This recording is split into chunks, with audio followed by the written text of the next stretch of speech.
Hey guys, I'm here today with a video review of The Last of Us Remastered. I've got a few bulletin points that I'm going to go through, so if it sounds like I'm reading off on my laptop screen, it's because I've wrote them down, and I am. Okay guys, I'd like to say that Naughty Dog's done a great job bringing this over. It was arguably the best game on the PlayStation 3, and it's definitely, in my opinion, the best game on the PlayStation 4 so far. The biggest change is in the frame rate. The frame rate runs at 60 frames per second, rendering 1080p resolution. There's drastic improvement to character models and also to textures. The PS3 was definitely pushed way beyond its limits in my opinion to hit 30 frames per second and did a great job achieving 720p resolution. The Last of Us Remastered feels just as cinematic at 60 frames per second. I know that was a worry before the game came out.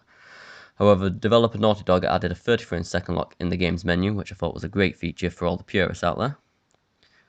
The PlayStation 4's improvements, PS4's improved anti-aliasing and frame rate, the touchpad, the speaker, PS4's better triggers, and the light bar. Okay, I'll go through a quick description of what each of these do and how it helps in game. Well, the improved anti-aliasing and frame rate were helpful online for me, making it much easier and less blurry to see people from a distance, especially with the balaclavas just slightly popping over walls and around corners.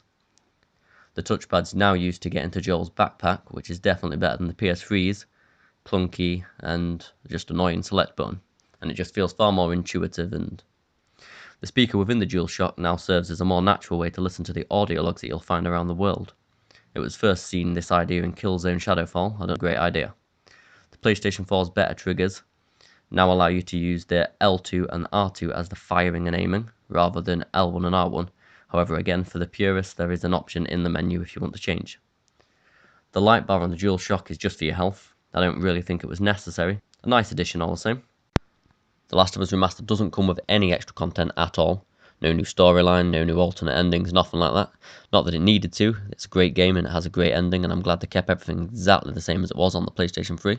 However, you do get PS3's DLC for free this time around. The Last of Us Left Behind DLC, most notably, it comes with the disc. You play as Joel, a guy with questionable morals and few lines left to cross. You live in a quarantine zone. You're going to soon get a mission to take Ellie across the United States to get her to another quarantine zone. However, whilst crossing the post-pandemic United States, it will soon transform into a profound journey that will forever change Joel and Ellie. You'll come across other survivors and factions that have all got their own ways of dealing with infected humans, the lack of supplies, and the threat of others. As Joel and Ellie struggle to preserve, they must learn to trust each other and work together in order to survive the realities of this new world.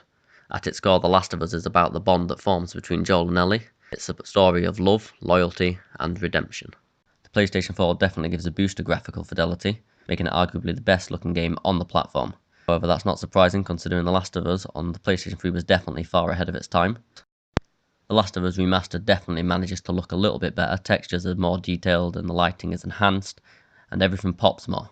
Shooting is more responsive and fluid, so I'm going to give this game a 10 out of 10 no matter what platform.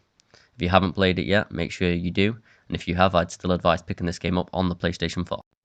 Well, that's it from me for now, guys. Hope you liked the video, and if you did, please hit the like button and subscribe, and if you didn't, well, hit it anyway. Don't be a dick.